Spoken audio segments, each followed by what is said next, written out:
All right, we are live. We are live right now. Um so basically for this live stream right now, we're gonna go with our usual topics, right? Starting with SAT math. Then we're doing vocab like we do. And then we're doing SAT reading, then we do SAT math. All right. Let's get into the video.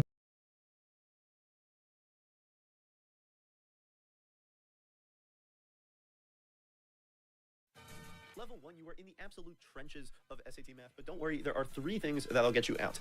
In this order: algebra, Desmos, linear functions. When I say algebra, I mean basic algebra. Isolating variables, adding fractions together, order of operations, which apparently in Britain they call BIDMAS, because they're pretentious. I put some basic algebra drills in the description, but most of you are probably in good shape. The second thing is Desmos. I made a whole video on this, so I'm not going to talk a lot about it in this video, but the comment section agrees it's very important, especially for single variable equations. If you are simply asked to solve for x, doesn't matter if there's a fraction or a square root or an absolute value, just chuck it into Desmos and the vertical lines are your solutions. And third, linear functions. A function in general is just a machine that takes an input and spits out an output. So maybe you have a machine that takes a number and adds 7 to it. We would write that as f of x equals x plus 7. So if you input 0, it outputs 7. If you input 1, the function outputs 8. We can think of each input as an x coordinate and each output as a y coordinate. And then if we graph those points, we get a straight line. That's the linear in linear function. And it's very important that you understand how this equation relates to this table, how the table relates to the graph, how the graph relates to the equation. It's this beautiful circle of life. I'm sure a lot of you think this is piss easy. Here's a problem for you. Take these 2 points and find the line that connects them.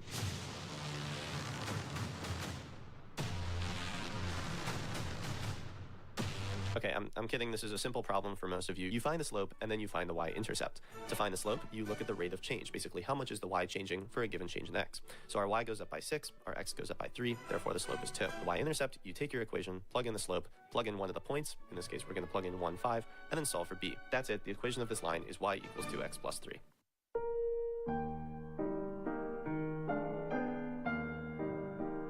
Level 2 is like the silver of SAT math. Everybody is here and nobody wants to be. Variables and constants. You're never going to be asked what these terms mean, but you shouldn't be intimidated by them. Consider this linear equation. If we increased x, y would increase, but m and b would stay the same. This is because x and y are variables and m and b are constants. The variables vary, the constants stay constant. While we're at it, a coefficient is a number that multiplies a variable. So coefficient, variable, constant. Next, you need to understand systems of equations really well. Conceptually, a system is just 2 constraints on 2 things. Let's say I went to the store and I bought apples, which cost $3, and bananas, which cost $1. Those are my 2 things. Then for the 2 constraints, let's say first I have to spend $20, and second I have to buy 10 fruit.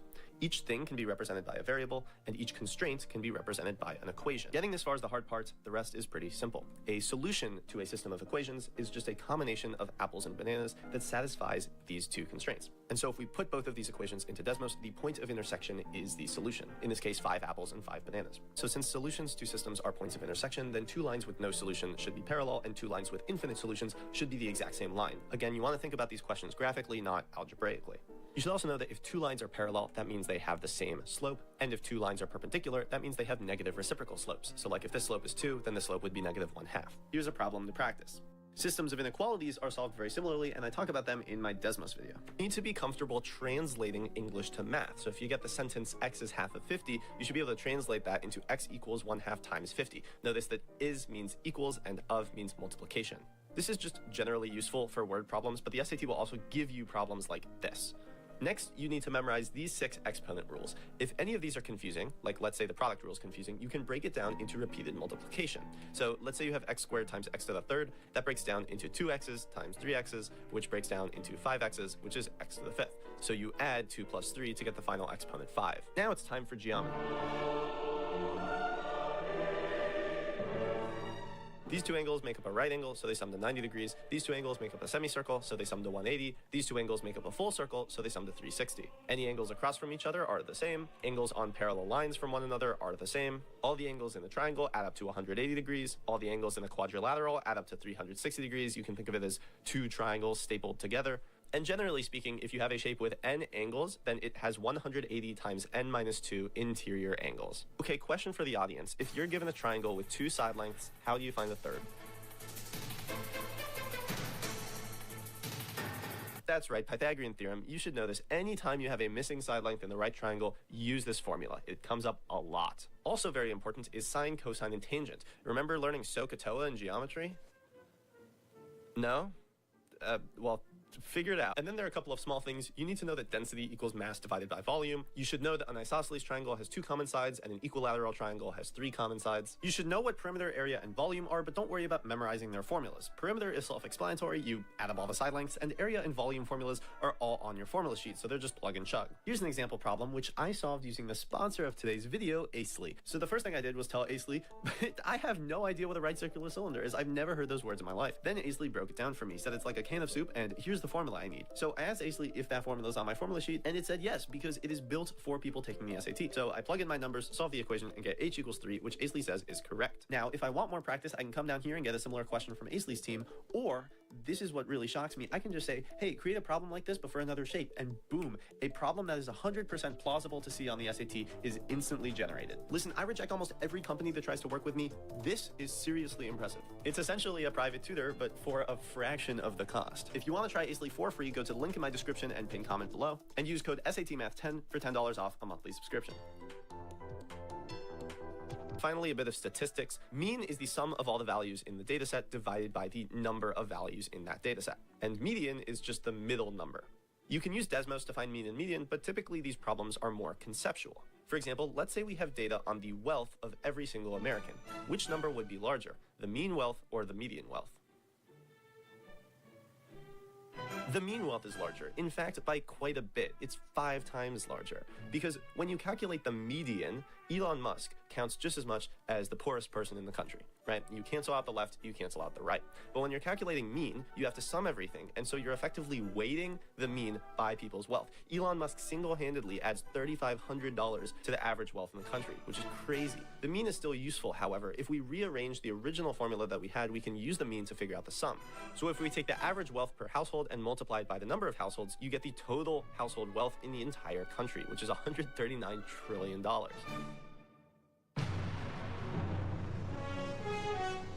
Oh, also the range is the max minus the min. It's very forgettable. Level 3, you're starting to know what you're doing. You should know that an integer is a positive or negative whole number. Or 0, I guess, because 0 is not positive or negative. You should understand how to translate a function horizontally or vertically, which, by the way, can often be solved with Desmos pretty quickly. You need to understand percentages, which might just be the most practical thing on the SAT. 20% of x is 0.2x, that's like your tip at a restaurant. Increasing x by 20% is 1.2x, that's like your total after the tip. And decreasing x by 20% would be 0.8x. The analogy kind of falls apart here. Please don't tip negative 20%. So what is 150% more than 10? If you said 15, you should give up on your hopes and dreams because the answer is 25. We want a 150% increase, not a 50% increase, and there is a difference. Here's a problem to practice. Let's talk about circles for a bit. The general equation of a circle is very, very important and very much worth memorizing, but you can actually derive it yourself pretty easily. We have a circle with a center and a point. The line that connects these 2 points is the radius. Then we can break down this radius into a horizontal distance of x minus h, since that's how far apart the x coordinates are, and a vertical distance of y minus k, since that's how far apart the vertical points are. Now here's the magical part. If we write out the Pythagorean theorem for this right triangle, we get x minus h squared plus y minus k squared equals r squared. That is the circle formula. The circle formula is literally just the Pythagorean theorem. That's all you need to know. Here's a problem using it. Here's another. You might also be asked to find the slope of a line tangent to a circle. That means this line, and just know that this is perpendicular to your radius. So think back to what we said about perpendicular slopes. Here's a problem to practice.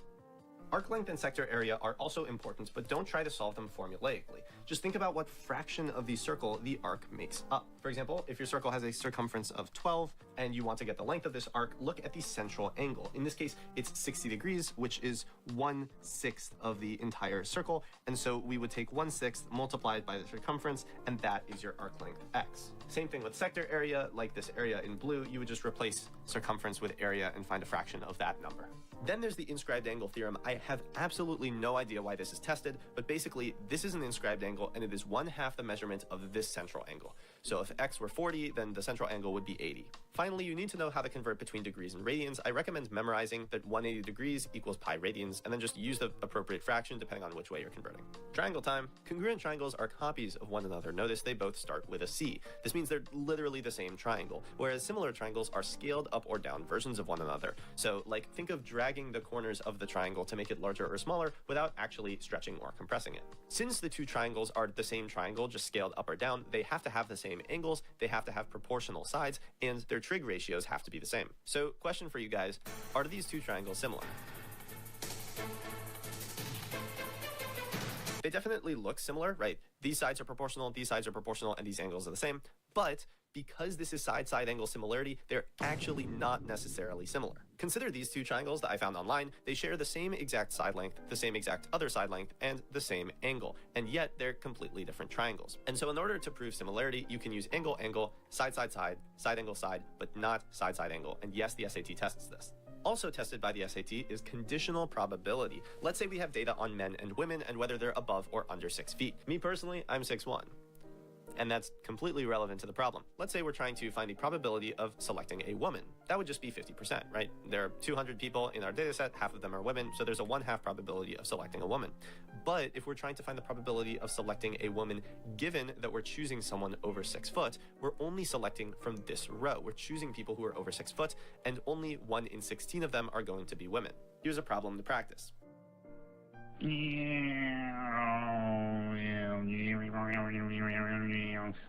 Box plots look like this, and they tell you a dataset's minimum, 25th percentile, 50th percentile, which is the median, 75th percentile, and maximum. And you'll notice this box plot is showing you SAT scores. In fact, if you're at level 3, you're probably around here.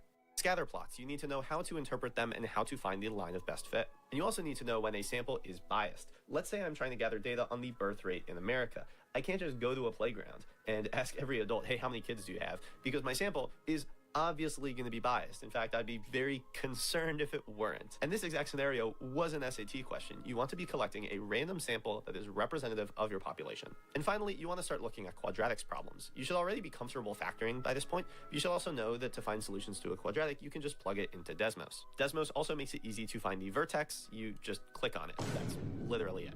And with that, you're ready for level 4.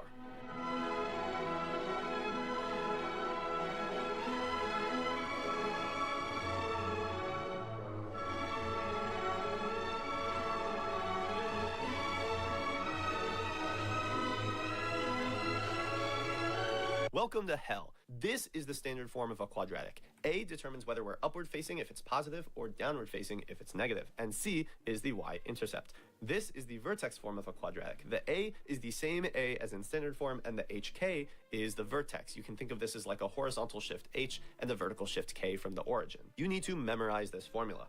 We can also compare these two forms with the equation h equals negative b over 2a. So basically, if you know a and b, then you know the x-coordinate of the vertex. This is a useful formula. You should memorize it. But we're still not done. We know that the vertex is the midpoint of our two solutions. So like if our solutions are 2 and 6, the vertex should be at 4. You should memorize this as well. But wait, we're still not done. If we compare this formula with this formula, we can see that the sum of our solutions has to be equal to negative b over a. You should use the shortcut anytime the SAT asks for the sum of solutions.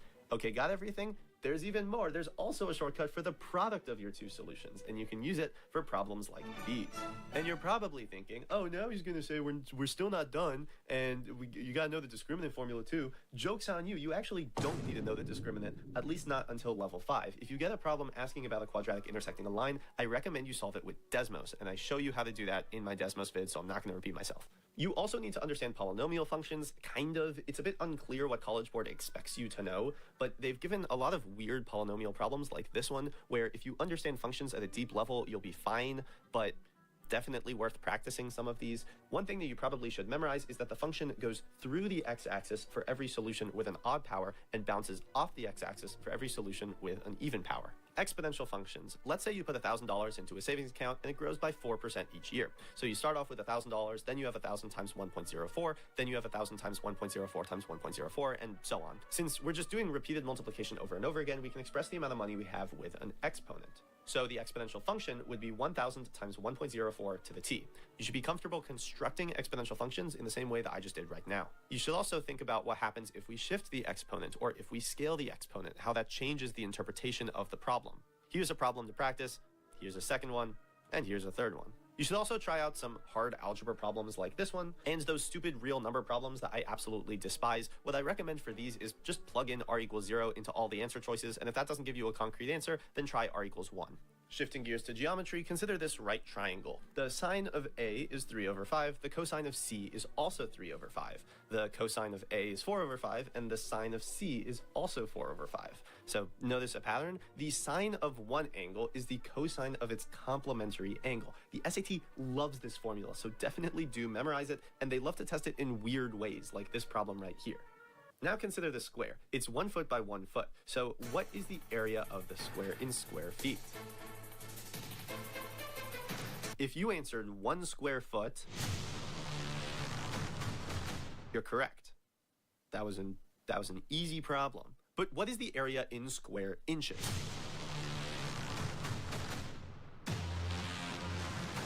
It's 144. It's 144 square inches because 1 foot is 12 inches and the area is your side length squared. So the square unit conversion is the base unit conversion, but squared. And this is a nice shortcut to keep in mind.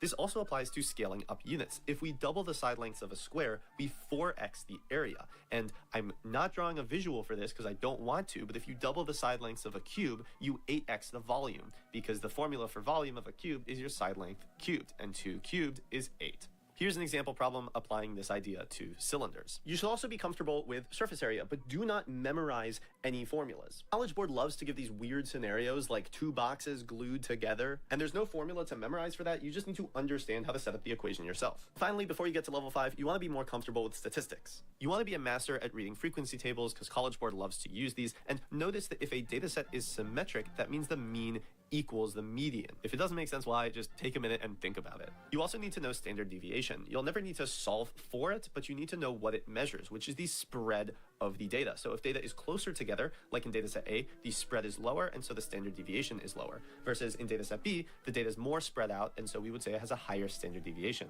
Last but not least, margin of error. It sounds simple, but most people don't actually know how it works. Let's say your school has 1,000 students. You sample 100 of them and ask them what their SAT math score is. The average score from your sample is a 600 with a margin of error of 30 points. This means that we believe in the entire school the average SAT math score is somewhere between a 570 and a 630. Here's my question for you. Is it possible that the school's average SAT math score is a 240?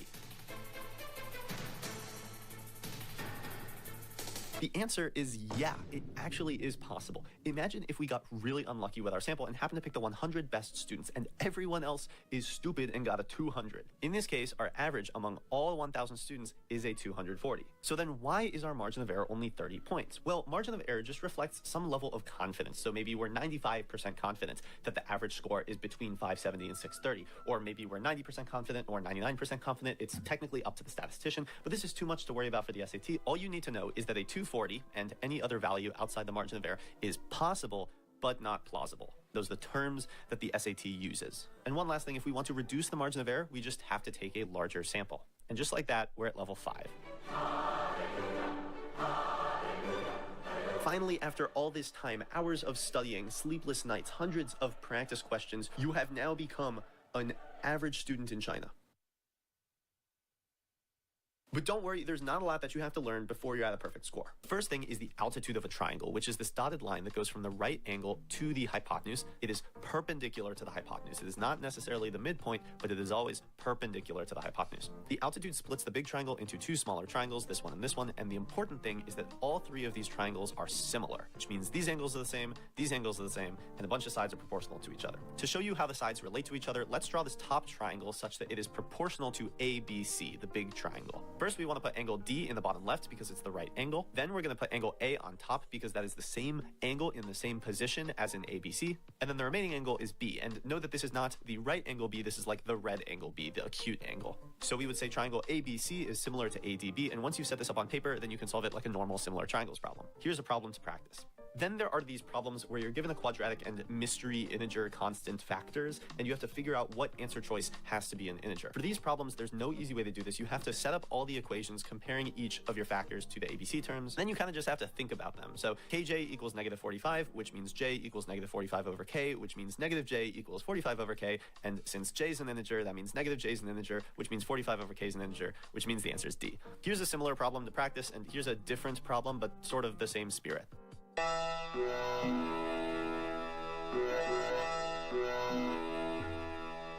College Board is actually trolling. They put a pyramid surface area problem on the August SAT, the October SAT, and the November SAT, despite never mentioning it on any Blue Book practice test.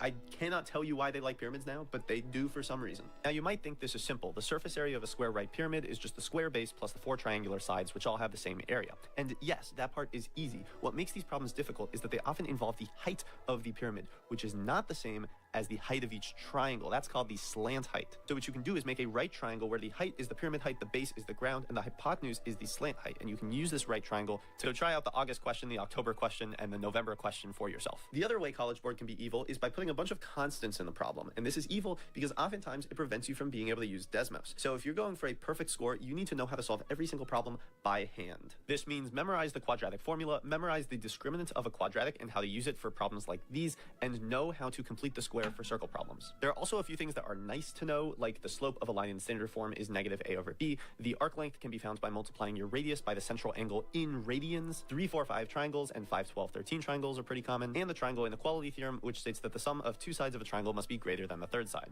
Finally, you should practice the hardest problems in every category, but I recommend paying special attention to mean problems involving integers, exponential functions with complicated fractional exponents, and quadratic problems where you solve for some combination of a, b, and c. And of course, focus on your weaknesses. Go back to every problem that you've missed in the past and ask yourself, how can College Board make this even harder? And would I be able to solve that harder variant if it showed up on my SAT? This is a very effective strategy. You're basically predicting the SAT before you take it. If you want to get one-on-one tutoring from me personally, head over to learnsatmath.com. I will get you results. And finally, this video took way too long to make, so if you enjoyed it, be sure to like and, I don't know, share with your grandma.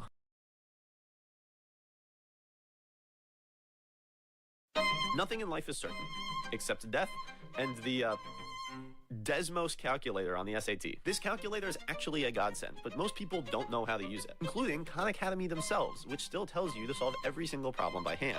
I love you, Sal, but this is stupid. Desmos is fast and Desmos is accurate, and in this video, I'm going to tell you exactly how to use it. And so do not let your Zoomer brain get distracted. Unlike my fellow SAT YouTubers, I'm not going to put you to sleep. This video is fast, it's efficient, and it's going to help you improve your score, so now's the time to lock in. The first thing you want to know is that the Desmos at desmos.com/calculator is pretty much the exact same version that you'll get on the SAT. The only differences are you can't upload images, sure, and you can't play sounds, which I'm sure is disheartening for most of you. Okay, now onto single variable equations. Most people are sheep, and they're going to solve this problem by moving x plus 6 to the other side, subtracting by 55, distributing, factoring, splitting up, rearranging, and picking the positive solution. But sigma males like myself are just going to copy and paste it into Desmos and look at where the vertical line is. So even if you have no idea how to do any of this, as long as you know how to use a keyboard, you should be able to solve any single variable equation on the SAT. Whether it's a square root equation, or an absolute value equation, or a rational equation, or a quadratic equation, or another quadratic equation. Wait, why is there a T? Okay, hold on, guys. Remember, I'm a sigma male. I've got this.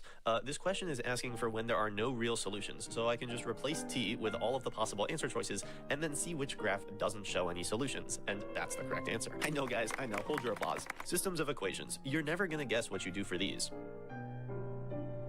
Plug them into Desmos. That's right, baby. We're going to Harvard. Now, if you want to get technical, you can think of the red line as every single point that satisfies the first equation, and the blue line as every single point that satisfies the second equation. So the point of intersection is the only point that satisfies both equations. This works for quadratics too. As long as there are 2 equations and 2 variables, you can find their point of intersection. Sometimes there might be multiple points of intersection, like in this goofy system. Now, you may realize that every single variable equation can be rewritten as a system of equations, and vice versa. For example, let's say we have this single variable equation right here, here with solutions 2 and 7. If we wanted to express this as a system, you can set y equal to the left side of the equation and y equal to the right side of the equation. Notice that the quadratic and the line intersect at x equals 2 and x equals 7, which were our two solutions. And so for the SAT, you should have a conceptual understanding of solutions. You should understand solutions in the context of systems of equations like this, and you should understand solutions in the context of single variable equations like this. And you might be thinking, well, yeah, I see how they relate, but when would I ever want to convert one into the other? Well, look at this problem. If we plug it into Desmos, it seems like there's no solution,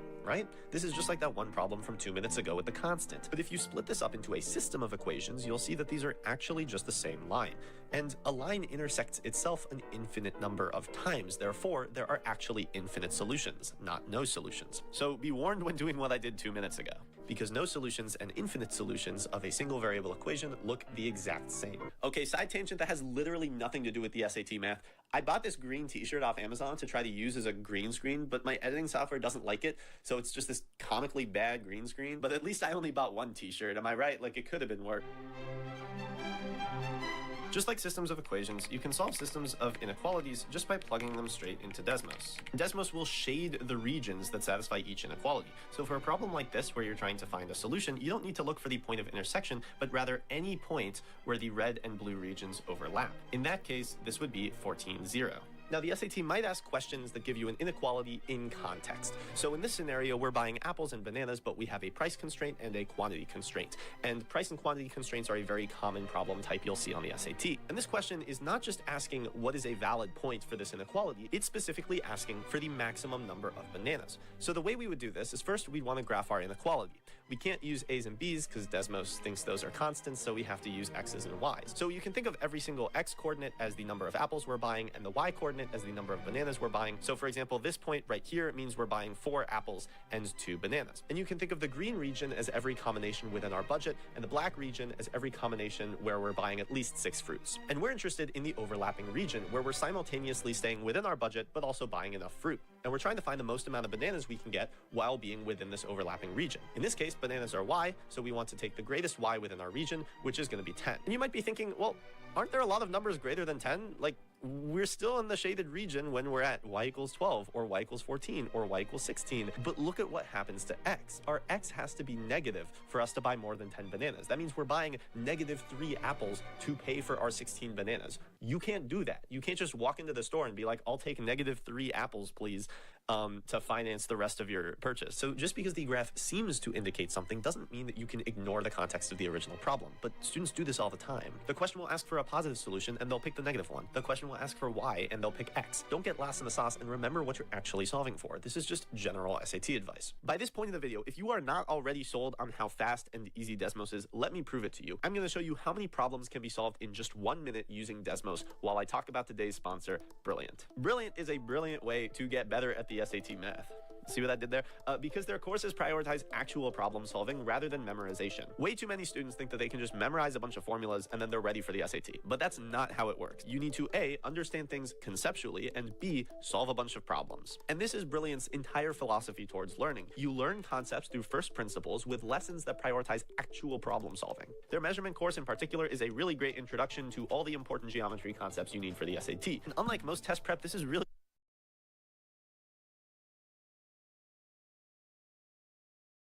All right, so that was a bit of a longer section there. We are going to we're gonna start this and then we're gonna move on. So what's the sound bite? Okay, okay, we're gonna restart that one. We're gonna restart that one. Okay. And now, let's see. What is the sound made by a cow? It's gonna be moo. It's gonna be moo.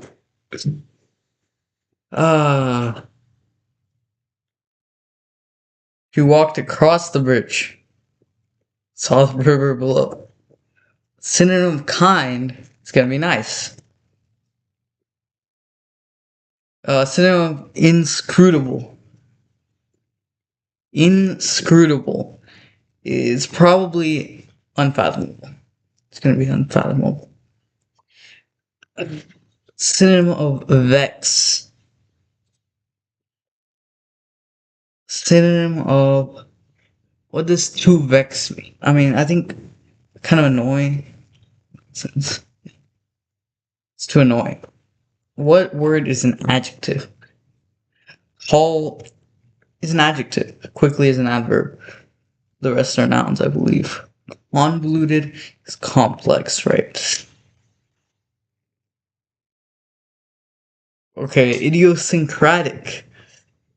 Idiosyncratic.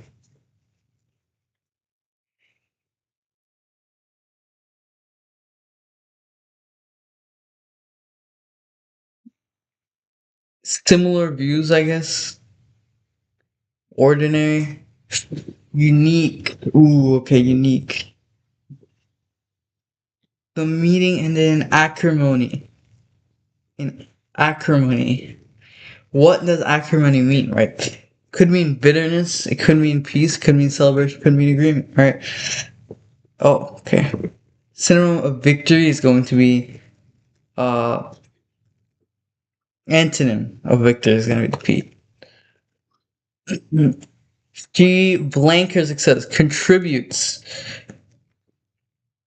Okay, it's actually attributes. What's the opposite of above? It's gonna be below. It's gonna be below. What is the antonym of early? Antonym of early. What is the meaning of scrutiny? So scrutiny is close examination. He lived a Spartan lifestyle. It's gonna be probably minimal, a minimal lifestyle. Synonym of smart is going to be intelligent. Synonym of angry is gonna be mad. Is gonna be mad. What animal is known as the king of the jungle?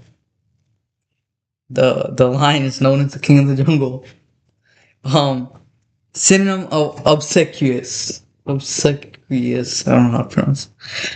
I think assertive. You know, you have to be assertive. Oh, never mind.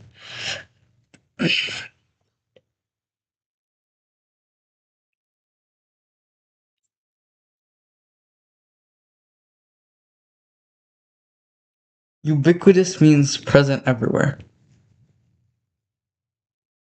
Synonym of abundant is going to be plentiful, right? What is the opposite of dry? It's going to be wet. It's going to be wet.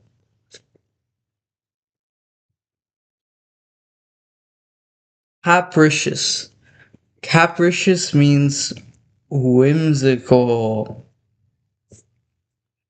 Demand is request firmly, right? It's not going to be whisper. It's not going to be asked gently. It's going to be demand, right?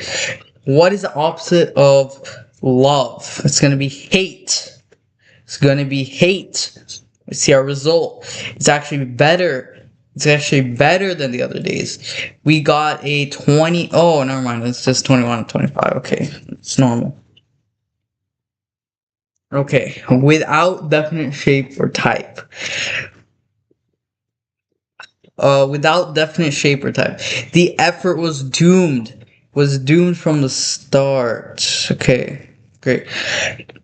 The effort was doomed from the start because the reasons behind it were so amorphous and hard to pin down. Okay, fair enough. It's just amorphous. Okay, I forgot. You're not supposed to read this part because it usually has the word being out of chronological order. It probably has anachronistic. I mean, that's total giveaway here. Reduces pain. Reduces pain.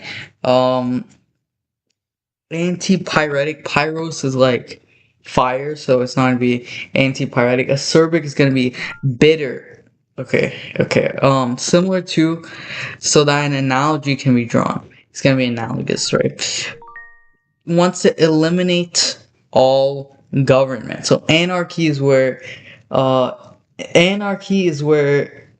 there are no rules. You can do whatever you want. So that's gonna be anarchist. Anarchist. A cursed, detested. A detested person.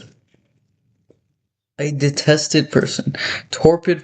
It's gonna be one of these, and it's either anathema or anathemia. And a person is probably this one. A short, humorous account. It's gonna be anecdote. It's gonna be anecdote. Loss of sensation. Loss of sensation. It's not gonna be apnea. Is like sleep apnea. It's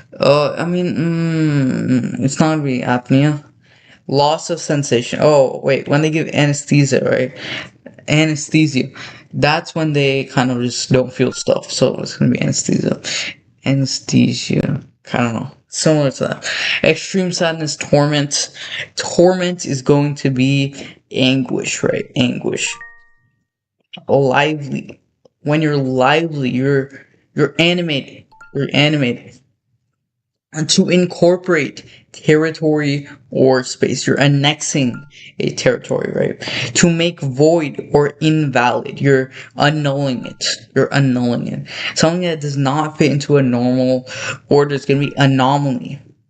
Being unknown, unrecognized is going to be anonymous. You're anonymous, right? Hostility, antagonism. You're antagonizing someone. So, something that came before antecedent or anti, ancient. Uh, it's not to be anachronistic. That's out of chronological. Apocryphal. Doesn't sound right. It's gonna be antediluvian. Selected collection of writing songs, etc. Writing songs. It's not gonna be autobiography. Not gonna be a blog series. It's either anthology or encyclopedia. Encyclopedia is not gonna be songs. It's gonna be anthology probably. Dislike. A strong dislike. It could be antithesis. It could be antipathy. Um, Antithesis is actually something where you. It's like a thesis except you do the opposing side argument, something similar to that. So not gonna be that, it's probably antipathy. Antipathy. Old, out of date, antiquated. Antiquated. Okay, I'm not gonna pronounce that. Sterile. Antiseptic. It's gonna be antiseptic. Okay, well, we moved pretty quickly, we're done with that. Benjamin Franklin published the proverb. I guess published makes sense. There we go. Carly Boodle and her team, blah blah blah. The late shrinking volume is creating an inhospitable environment for the blank. For the insect. Well, what we need to see is a dependent, independent clause. What is it? What if we do period? The lake shrinking volume is creating an inhospitable environment for the insect. That's a full sentence. So the team is collecting its larvae to store in their labs in hopes that water levels will rise in the near future, providing you need to put a period. It makes sense to put a period there, but we can't do that. So what another thing that you can do is use commas to kind of separate a certain phrase and take it out of the sentence. So let's see what makes sense. The lake shrinking volume is creating an inhospitable volume environment for the insect, providing more providing more favorable conditions for the larvae metamorphosis into adulthood. Okay.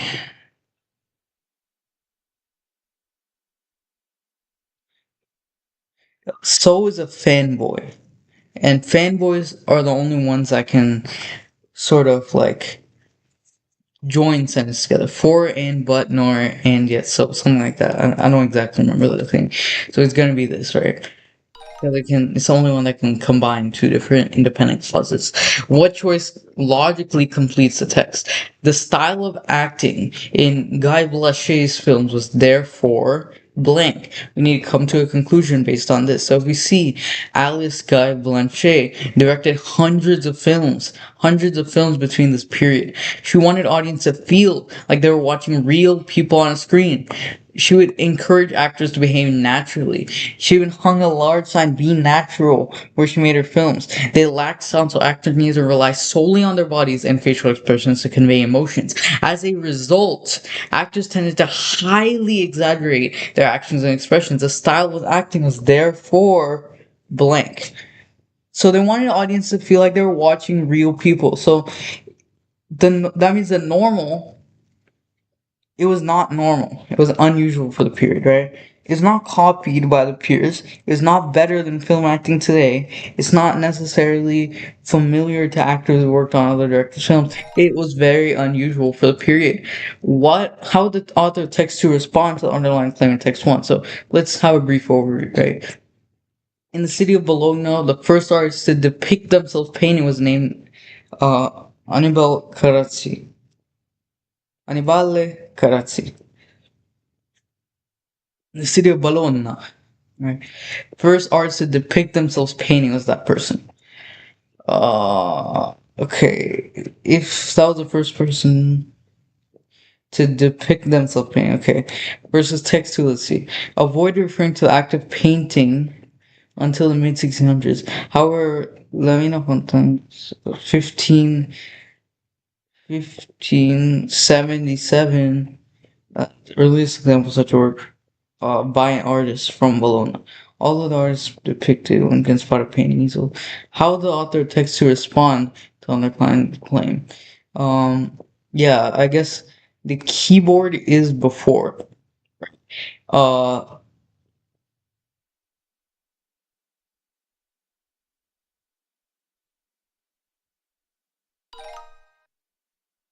No, difference in text one, text two of the works of drama, right? So what is it going to be? What choice represents a difference? So if it's not a difference, we can cross it out. While this, okay. So they're all kind of different. So we have to kind of read through it, right? Okay, so let's read the question. Which choice is a difference in how the author of text one and the author of text review the study of the works of drama. So let's look at text one and kind of form a conclusion, right? So literary scholars have struggled with the vastness of Nigerian writer Soyinka's collective works of drama. It is best to understand as a dramatist chronologically. Its progression can be considered to fall into three periods, with each one representing a thematic and stylistic cohesion. Um, okay, so we have three periods.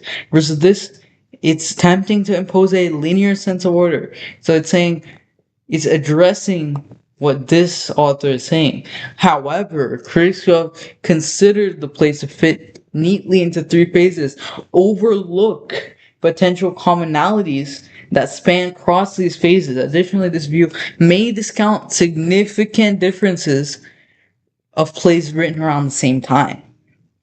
So what's the difference? I guess author text two is kind of responding to text one. So let's look at the answer choices. Although the author of text one claims that's evolved over time, text two argues that Soyinka's style has remained consistent throughout his career. I mean, I don't know about consistent, but it's saying that text one is not as multifaceted, right? The author of text one considers Soyinka's plays of short his best, strongest writing. Uh, Text one believes that thinking of phases is useful. Yes. This one's the best out of A, B, and C because it's not overly generalizing stuff. It's not um taking things literally. So C makes the most sense out of all these choices. D, the author of text one argues that the early plays were no, we don't talk about that too much. So it's going to be C. It's going to be C. Um let's look at the next one. Historians both documented the assistance indigenous people gave to black freedom seekers leaving the South before the U.S. Civil War. Much of the historical evidence is from indigenous oral traditions and from autobiographies written by our freedom seekers. Okay, what's the function of this? It's kind of just giving an example. It just provides an example. Uh, it's not really just an example, you know. A common assumption is that the invention of photography displaced the painted portrait. The diminishing popularity of the portrait. Um, we're gonna finish up to 30, and then we're gonna stop after just the reading option because we have math, but uh we're already heading into uh time to go territory. So I'm just gonna finish this and then head off after I finish the reading section. So uh okay, so what I'm gonna do, right? As demand, as demand, okay, sorry. Based on this text, what can we conclude about the diminishing popularity in the 19th century? So, what can be concluded?